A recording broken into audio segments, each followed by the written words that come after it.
स्वागत है दोस्तों आप सभी का आपके अपने YouTube चैनल एग्जाम पैरा पर। मैं फार्मासिस्ट रॉबिन सिंह हाजिर हूँ एक बार फिर से पार्ट सेकंड लेकर के। बिहार फार्मासिस्ट का जो हमारा प्रीवियस ईयर का पेपर है इसके 25 क्वेश्चन हम लोगों ने पार्ट 1 में कर लिए हैं। 25 के आगे आज हम लोग करेंगे 26 नंबर ऑफ क्वेश्चन से लेकर के 50 नंबर ऑफ क्वेश्चन तक। और काफ़ी इम्पोर्टेंट पेपर रहने वाला है आप सभी के लिए। और एसएससी इस बार जो है बिहार फार्मासिस्ट का पेपर आयोग के द्वारा अभी कंडक्ट होना है।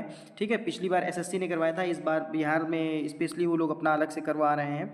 तो चूँकि आयोग की वैकेंसी है तो शुरू करेंगे हम अपना आज के सेशन। दोस्तों सेशन स्टार्ट होने से पहले अगर आपने वीडियो को लाइक नहीं किया है, चैनल को सब्सक्राइब नहीं किया है तो प्लीज़ कर लीजिए और अपने दोस्तों तक जरूर शेयर कर दीजिए। शुरू करेंगे हम अपना आज का सेशन। देखिए 26 नंबर ऑफ क्वेश्चन क्या कह रहा है is an example of anti hypertensive agent. दोस्तों ये पेपर जो है हमारा 2018 में हुआ था और 2018 के हिसाब से ये पेपर अच्छे लेवल का था। ठीक है, लेकिन आज के अगर दृष्टिकोण से देखते हैं तो ये पेपर हमें सरल लग रहा है। इसका मतलब हमारा जो कंपटीशन है वो समय के साथ बढ़ता जा रहा है। तो जो पेपर उस समय कठिन था वो आज हमें सरल लग रहा है। जो पेपर आज हो रहा है और हमें कठिन लग रहा है, आने वाले समय में वो पेपर जो नए कंपटीटर आएंगे उनके लिए वो पेपर इजी होगा। तो अच्छाई इसी में है कि हमें टोटली जो है कंसंट्रेट करके अभी एग्ज़ाम फाइट कर लेने चाहिए, क्योंकि अगर आगे आप भविष्य में जाएंगे तो भविष्य में कंपटीशन बढ़ना तय है। ठीक है, अब देखिए पेपर ये बहुत अच्छा आया था। आज देखिए पेपर कितना सरल लगता है। कह रहा है is an examples of anti hypertensive agent. Anti hypertensive agent का एग्जाम्पल आप दीजिए तो यहाँ आ जाएगा कैप्टोप्रिल। कौन सा? कैप्टोप्रिल, पेरिंड्रोप्रिल, लिसिनोप्रिल, ये सब आ जाते हैं जाकर के आपके एंटी हाइपरटेंसिव एजेंट बनेंगे जाकर के। 27 नंबर ऑफ क्वेश्चन कह रहा है following is the tamper resistance. Following is the tamper resistance, तो यहाँ बताएंगे जाकर ब्लिस्टर पैकेजिंग। ब्लिस्टर पैकेजिंग हमारी जो होती है ये टेम्पर रेजिस्टेंट होती है। फिर 28 नंबर ऑफ क्वेश्चन पे चलेंगे। उसके पहले देखिए दोस्तों, इसको सीधे सीधे आपको रटना है। टेम्पर रेजिस्टेंट कौन सा होता है? Blister packaging. बस सीधे याद कर लिया और ये एक टर्म अपने नॉलेज में बढ़ा लिया कि टेम्पर रेजिस्टेंट कौन सी होती है? Blister packaging. Blister packaging, tamper resistant, बस इतना याद कर लो। पेपर में जैसा आया इकट्ठे से कर दो। कह रहा when the nature of poisoning is not known the following is given. कह रहा when the nature of poisoning is not, जब भी हमें नेचर ना पता हो, प्रकृति ना पता हो कि ये अम्ल है कि क्षार है, पॉइजन की प्रकृति ना पता हो। भाई किसी ने कोई पॉइजन खा लिया, अब हमें यही नहीं पता कि इसकी प्रकृति कैसी है, अम्लीय है कि क्षारीय है, एसिडिक है कि बेसिक है, तो आप कौन सा उसको एंटीडोट देंगे जाकर के। ठीक है, तो यहाँ बताएंगे जाकर के यूनिवर्सल एंटीडोट देते हैं जाकर के। क्या देते हैं? यूनिवर्सल एंटीडोट देते हैं जाकर के। एक्टिवेटेड चारकोल है, ठीक है ना, और भी जो अपने आ जाते हैं अन्य वो देते हैं जाकर के। तो यहाँ पे यूनिवर्सल एंटीडोट देते हैं। यूनिवर्सल का मतलब हो गया वो हर तरीके के जो पॉइजन है उनके अगेंस्ट में काम करता है। डाइमर कैप्राल हो गया जाकर के, एक्टिवेटेड चारकोल, तो ये सब हमारे यूनिवर्सल एंटीडोट पे आ जाते हैं। यहाँ देखिए thiamine is also known as, paper तो सरल है खैर। थायामीन को हम लोग किस नाम से जानते हैं? तो विटामिन B1 हमारा होता है जाकर के थायामीन, B2 होता है जाकर के राइबोफ्लेविन, B3 होता है निकोटिनिक एसिड नियासिन, B5 होता है पेंटोथेनिक एसिड, B6 होता है पिरिडॉक्सिन, B7 होता है बायोटिन, B9 होता है फॉलिक एसिड, ठीक है, B12 होता है साइनोकोबालामिन। ठीक, अब साइनोकोबालामिन, हाइड्रोक्सोकोबालामिन, इनका इस्तेमाल करते हैं साइनाइड की पॉइजनिंग को एंटागोनाइज करने के लिए। किसी को साइनाइड की पॉइजनिंग हो जाए तो हाइड्रोक्सोकोबालामिन का इस्तेमाल हम लोग करते हैं। सोडियम थायोसल्फेट का इस्तेमाल करते हैं। ठीक है, काफ़ी पूछा जाता है। तो यहाँ पे आपका आंसर हो गया जाकर के vitamin B1, thiamine is also known as vitamin B1। फिर अगले क्वेश्चन की तरफ बढ़ेंगे। क्वेश्चन नंबर 30 क्या कह रहा है? कह रहा है patient counselling is done with. Patient counselling किसके साथ डन होती है जाकर के? तो आप बताएंगे क्लिनिकल फार्मासिस्ट होते हैं। जो भी पेशेंट की काउंसलिंग करते हैं उनको कहा जाता है क्लिनिकल फार्मासिस्ट। ठीक है, फिर 31 नंबर ऑफ क्वेश्चन पे चलेंगे। क्या कह रहा है? The determination of SGPT and SGO2 is done with, is done to, sorry, कह रहा है जो हम लोग SGPT और SGO2 करवाते हैं ये किसके लिए करवाते हैं? अगर कौन सा ऑर्गन है हमारी बॉडी में जिसके लिए SGPT और SGO2 करवाना पड़ता है? तो आप बताएंगे जाकर के determination of liver function. Liver determine liver function, यानी लीवर के फंक्शन को डिटरमाइन करने के लिए कि मेरा लीवर अच्छी तरीके से काम कर रहा है या नहीं, तो SGPT और SGO2 करवाते हैं। 32 नंबर ऑफ क्वेश्चन पे चलेंगे। कह रहे the first and most widely used disintegrant in tablet formulation is. कह रहा है the first and most wide, पहली बार और सबसे ज़्यादा इस्तेमाल किया जाने वाला डिसइंटीग्रेंट डिसइंटीग्रेंट इन टैबलेट फॉर्मुलेशन, टैबलेट को बनाते समय जो हम लोगों ने सबसे पहले और सबसे ज़्यादा जो इस्तेमाल करते हैं वो डिसइंटीग्रेंट कौन सा है, तो आपको आंसर करना है स्टार्च। स्टार्च जो हमारा होता है एक ऐसा डिसइंटीग्रेंट होता है जाकर के जिसको हम लोगों ने पहले इस्तेमाल किया और सबसे ज़्यादा इस्तेमाल किया जाकर के, तो डिसइंटीग्रेंट की तरह इस्तेमाल होता है जाकर के, डिसइंटीग्रेटिंग एजेंट की तरह इस्तेमाल होता है स्टार्च, यानी टैबलेट को टूटने में ये जो है हेल्प करता है जाकर के। पानी में जब ये टैबलेट आपने खाई, बॉडी के अंदर गई, फिर वो टूटती है टुकड़ों में, डिसइंटीग्रेशन जो होता है उसमें स्टार्च हमारा अच्छा रोल प्ले करता है। फिर कह रहे हैं the lungs capacity can be determine using, lungs की कैपेसिटी हम लोग किसको इस्तेमाल करके जो है नाप सकते हैं, यानी आपको अगर देखिए अगर स्पीड नापनी है तो स्पीडोमीटर का इस्तेमाल कर रहे हैं, ठीक है, गहराई नापनी है तो फेदोमीटर का इस्तेमाल कर रहे हैं, ठीक है ना। तो इस तरीके से अगर हमें लंग्स की कैपेसिटी नापनी है तो हम लोग किसका इस्तेमाल करेंगे, तो आप बताएंगे स्पायरोमीटर। किसका इस्तेमाल करेंगे, स्पायरोमीटर। तो spirometer is used to determine the capacity of lungs, lungs की कैपेसिटी को डिटरमाइन करने के लिए हम लोग स्पायरोमीटर का इस्तेमाल करते हैं।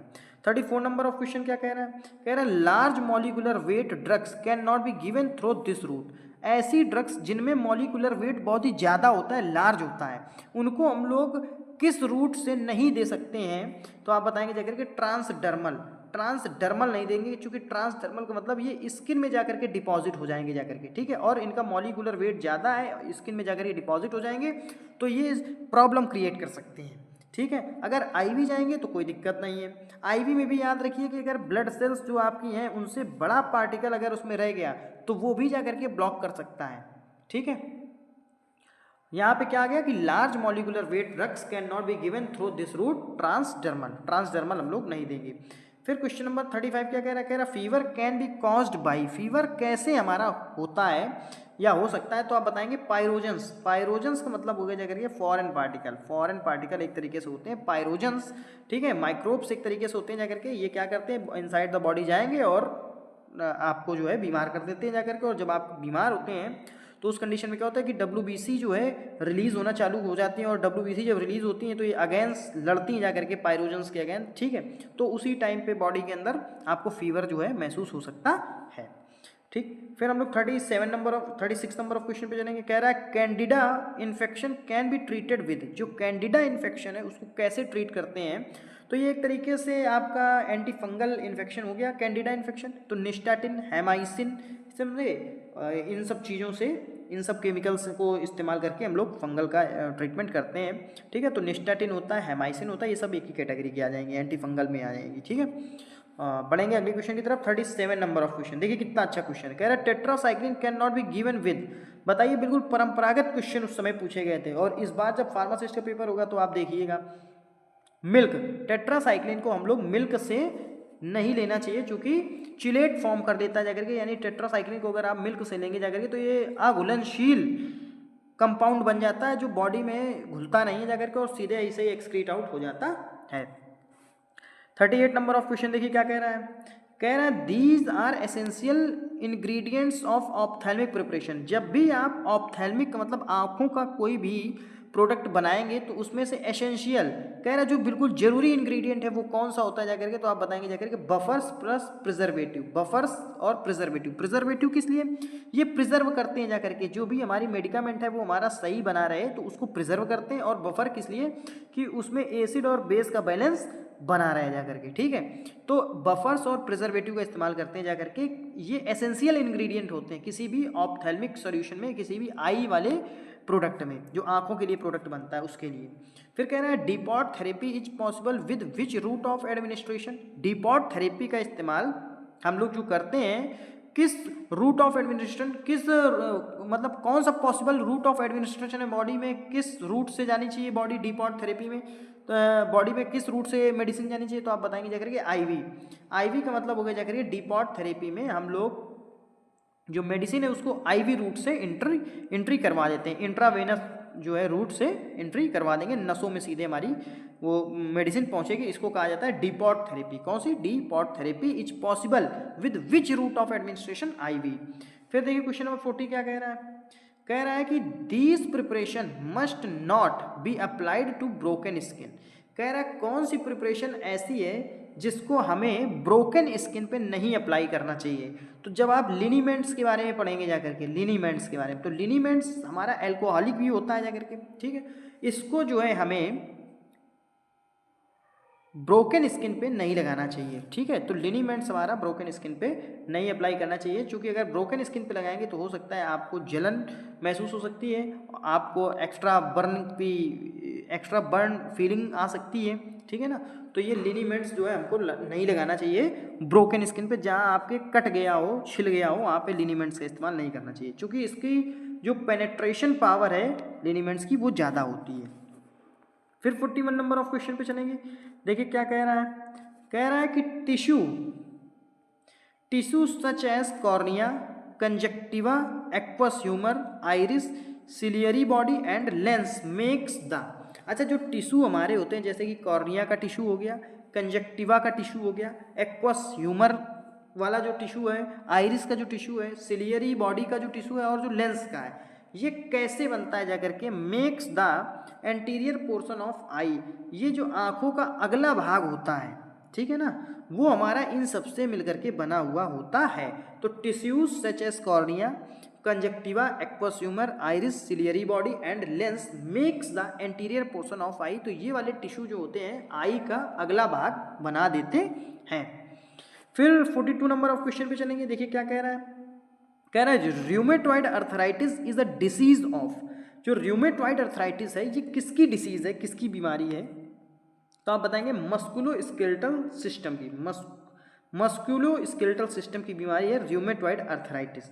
तो होता क्या है, अर्थराइटिस का मतलब जॉइंट्स जो हैं इनमें जॉइंट्स पेन होता है, स्वेलिंग हो जाती है, स्टिफनेस आ जाती है जाकर के।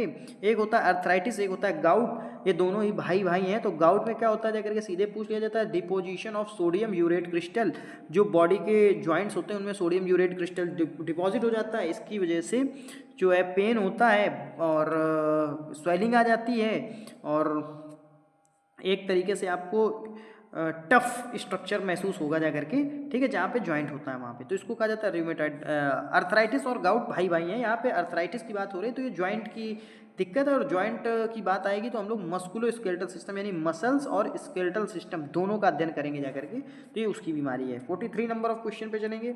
कह रहा था कार्डियक साइकिल हैज़, जो कार्डियक साइकिल है उसमें कितने स्टेप होते हैं जाकर के, major how many steps in a cardiac cycle. तो आप आंसर कर दीजिए 4 स्टेप्स होते हैं जाकर के, तो मेजर 4 स्टेप्स आएंगे जाकर के कार्डियक साइकिल में। फिर अगले क्वेश्चन की तरफ बढ़ेंगे। क्वेश्चन नंबर 44 कह रहा है tender and quotations are the part of, tender and quotations जो है किसके पार्ट हैं, तो आप बताएंगे जाकर के ड्रग परचेज के। भाई टेंडर सिस्टम आपने सुना होगा, तो ड्रग परचेज करने के लिए tender and quotations are part of drug purchase. फिर 45 नंबर ऑफ क्वेश्चन पे देखिए क्या कह रहा है, कह रहा है इज नॉट एन एंटीबायोटिक, कह रहा है 45 नंबर ऑफ क्वेश्चन कह रहा है कि इज नॉट एन एंटीबायोटिक, इनमें से एंटीबायोटिक कौन नहीं है। आप आंसर करेंगे जाकर के एमेंटाडीन, एमेंटाडीन, रिमेंटाडीन, ये सब एंटीवायरल मेडिसिन है। क्या है, ओसेल्टामिविर, ये सब एंटीवायरल मेडिसिन है, ठीक है ना। तो ये एंटीबायोटिक के कैटेगरी में नहीं आती है।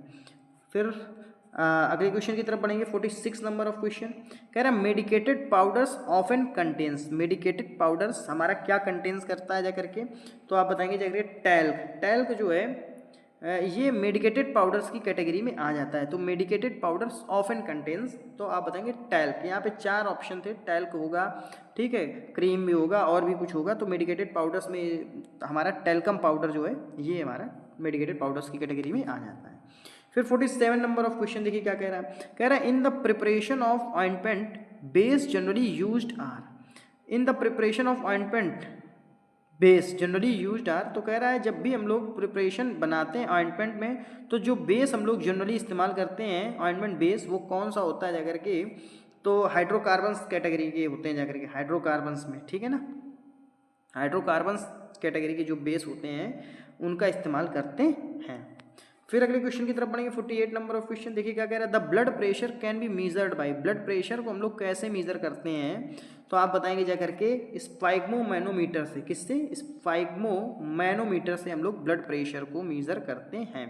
यहाँ पे एक क्वेश्चन आपसे पूछा जा सकता है कि ब्लड प्रेशर को हम लोग बॉडी के किस पार्ट से मेजर करते हैं, आर्टरी से, वेन से, किससे करते हैं, तो आप बताएंगे आंसर आर्टरी से करेंगे जाकर के, ठीक है। ब्लड प्रेशर हमारा कितना होता है 120/80 होता है जाकर के, सिस्टोलिक और डायस्टोलिक, ठीक है। WHO के हिसाब से कितना होता है जाकर के, तो आप बताएंगे जाकर के WHO के हिसाब से आप बता दीजिए 140 और 90, ठीक है, ये होता है जाकर के WHO के हिसाब से, ठीक। फिर अगले क्वेश्चन की तरफ पढ़ेंगे। कह रहा है bodies non specific defences include, body का जो नॉन स्पेसिफिक डिफेंस है उसमें क्या इंक्लूड होता है जाकर के, आप बताएंगे जाकर के natural killers, skin inflammation all, तो ये आ जाएंगे जाकर के नेचुरल किलर्स भी होता है जाकर के, स्किन में इन्फ्लामेशन, ये सभी जो है बॉडी में नॉन स्पेसिफिक डिफेंस होते हैं जाकर के, ठीक है ना। तो bodies non specific defence included natural killers, skin inflammation all. 50 number of question पे चलेंगे जो कि आज का हमारा लास्ट क्वेश्चन है। कह रहा है वैक्सीन कंटेन्स, जो वैक्सीन है वो क्या कंटेन्स करती जा करके, आप बताएंगे जा करके attenuated dead and live both micro organism, attenuated dead और एटीन्यूटेड लाइव, ठीक है। यहाँ पे कहने का मतलब है एटीन्यूटेड डेड हो सकती है और attenuated live both micro organism जो कि एटीन्यूटेड डेड हो या एटीन्यूटेड लाइव हो, तब हम जो है वैक्सीन अपनी बनाते हैं। तो वैक्सीन में दो चीज़ें हो सकती हैं, या तो एटीन्यूटेड डेड माइक्रो ऑर्गेनिज्म होगा या तो एटीन्यूटेड लाइव माइक्रो ऑर्गेनिज्म होगा। तो दोस्तों ये थे हमारे आज के 50 क्वेश्चन। अगर आपको ये क्वेश्चन अच्छे लगे तो प्लीज़ हमारे चैनल एग्जाम पैरा को सब्सक्राइब करें, वीडियो को लाइक करें और अपने दोस्तों तक जरूर शेयर करें। आगे का पार्ट हम लोग अगले दिन देखेंगे जा करके, तब तक के लिए आप लोग जुड़े रहिए एग्जाम पैरा से। और रिक्वेस्ट ये है कि चैनल को जरूर सब्सक्राइब कर लीजिए, वीडियो को लाइक कर लीजिए और अपने दोस्त तक पहुँचा दीजिए। Thanks for watching the video, thank you so much.